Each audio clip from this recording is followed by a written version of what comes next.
Lembrai-vos das palavras do Divino Mestre: não vos deixarei órfãos.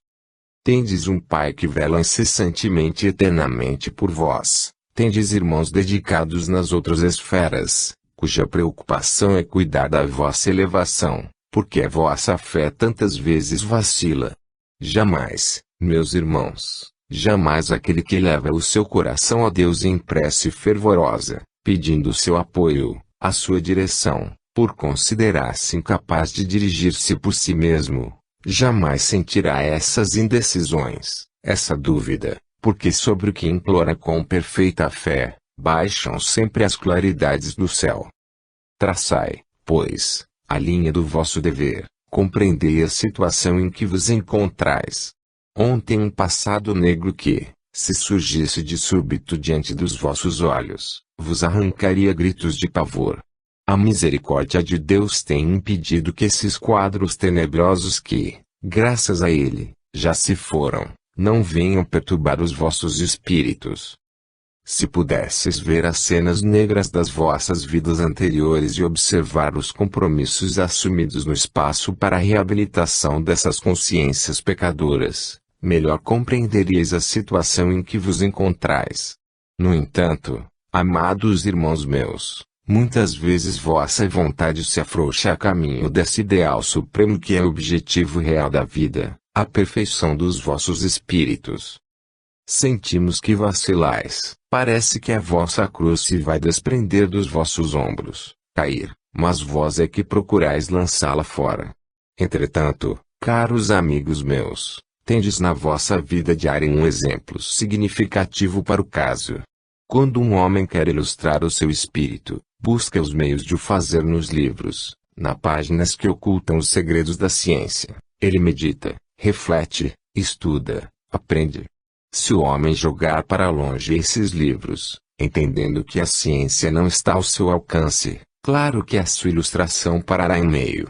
Se ele, no entanto, não obstante as dificuldades que o cercam, continuar o seu estudo perseverante, procurando extrair daqueles livros os conhecimentos que eles contêm, a sabedoria que encerram, esse homem colherá os frutos do seu labor, será em pouco tempo um ilustrado, podendo ensinar aos outros aquilo que aprendeu.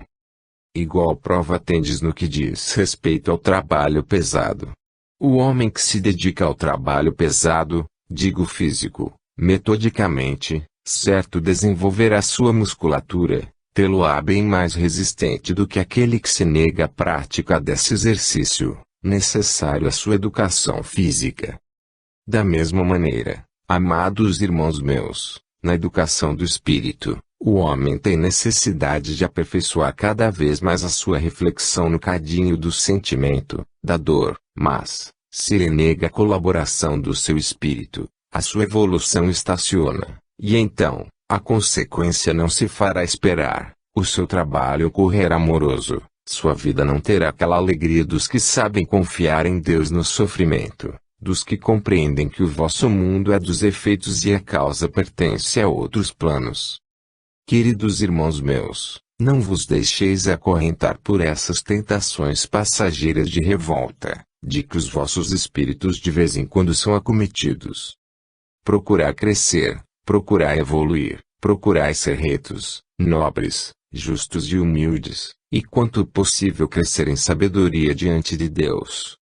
Nosso Senhor Jesus Cristo, neste mundo, teve mais de uma vez de se encontrar com os príncipes da ciência.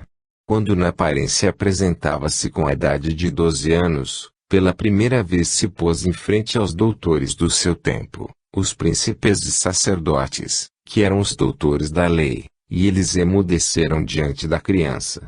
O Cristo aí exemplificou que a verdadeira sabedoria é aquela que vem do alto, aquela que ensina a criatura a meditar sobre a causa por que se encontra neste mundo, que ensina a realizar todas as obras de acordo com o seu ideal, sem jamais fugir às responsabilidades dos atos praticados em encarnações anteriores, dos quais tem de levar efeito resgate, na encarnação atual.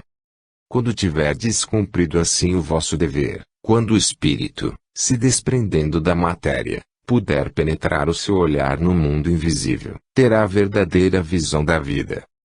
Como vós, Palmilhei este plano em que vos achais, também muitas dores, muitas decepções suportei, mas a par delas muitas alegrias justas.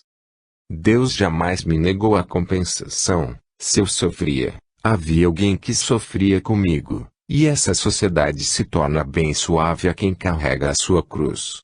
Mas, amados irmãos meus, a verdadeira vida não se encontra na terra, o verdadeiro sofrimento também não tem aí sua morada.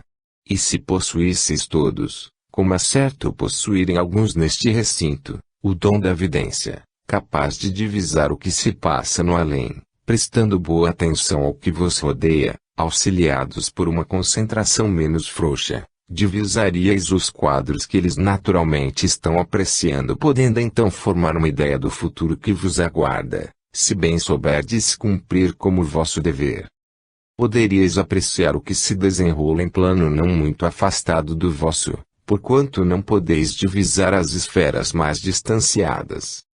Vultos trajando de branco, com a fronte banhada de suor, curvados ao peso de instrumentos de trabalho, postos sobre os ombros.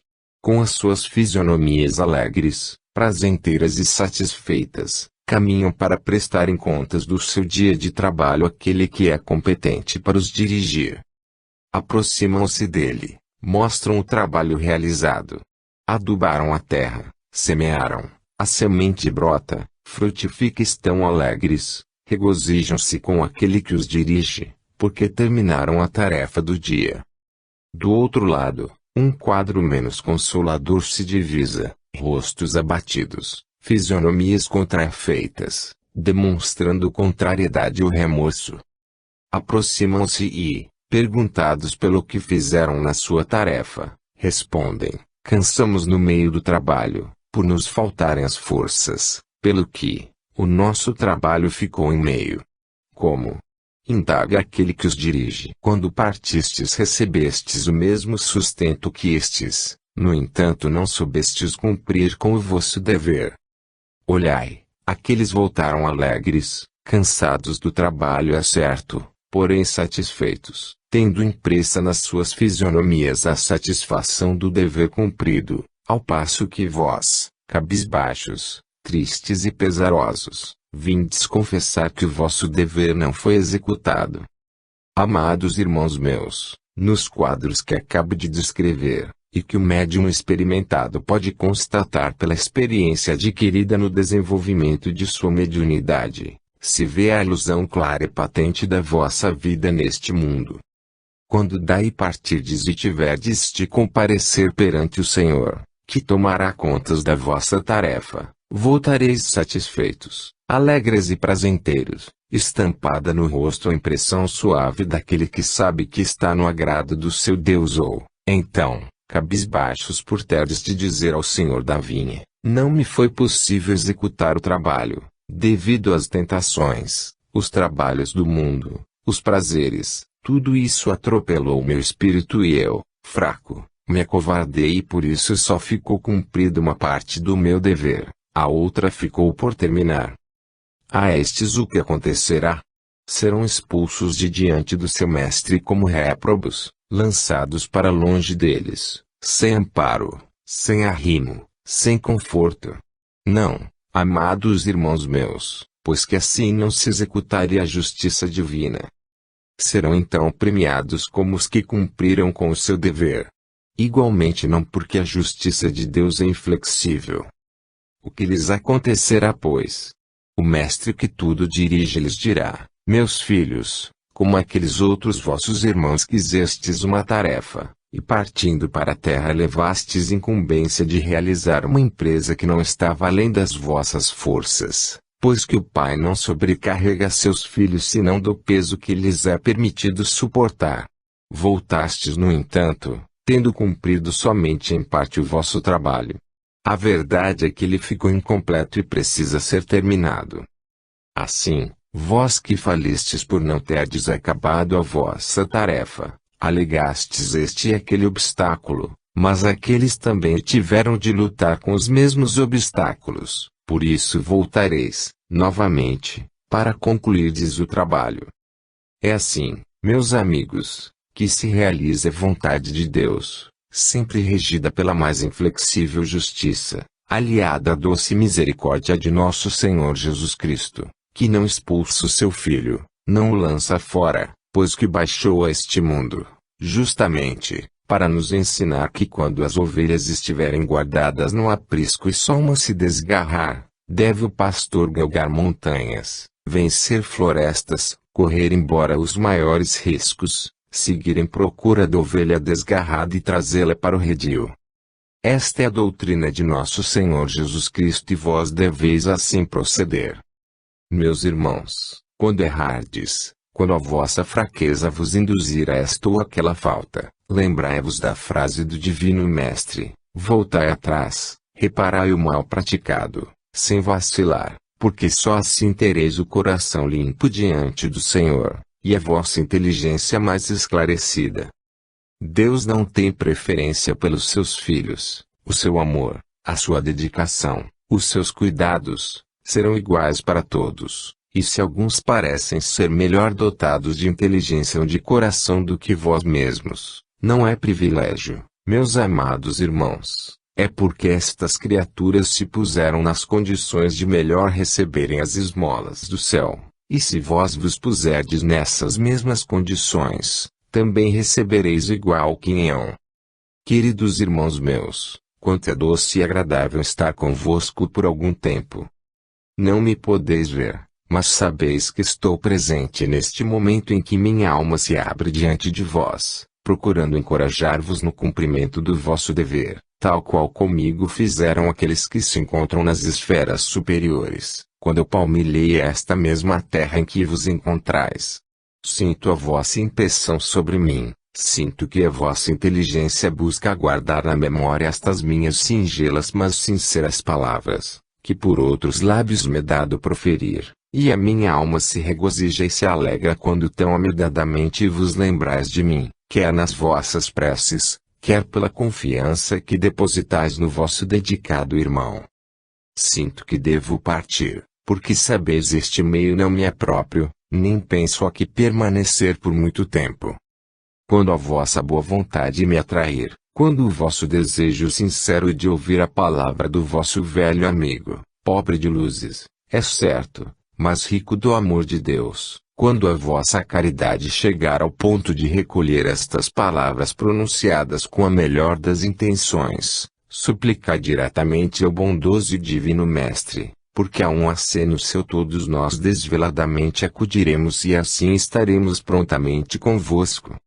Despedindo-me de vós neste momento, eu vos desejo toda a paz, todo o conforto espiritual, toda a luz. E ainda uma vez a palavra do Divino Mestre, na parábola do bom samaritano, vai e faze da mesma maneira. Se não todos, ao menos a maioria dos presentes, sabem que nosso Senhor Jesus Cristo quis nesta parábola revelar ao homem quem era o seu próximo, porque a ideia do mundo se estreitava ao círculo da família, dos parentes e dos amigos, e somente a estes se devia prestar caridade, se devia amor, quando bem sabeis que não é assim. No vosso mundo todos são filhos de Deus, todos são guiados por nosso Senhor Jesus Cristo que os deverá um dia entregar, salvos e redimidos, aos pés do Criador. Portanto, amados irmãos meus, se Deus é um, se o Cristo é um, como é que vós vos podeis dividir de tal forma que não possais amar-vos uns aos outros? Se vos apraz a minha palestra, se as minhas palavras vos confortam, perdoai-me, se termino com as palavras do apóstolo bem-amado: filhinhos, amai-vos uns aos outros. Max. Dr. Bezerra de Menezes. Fim.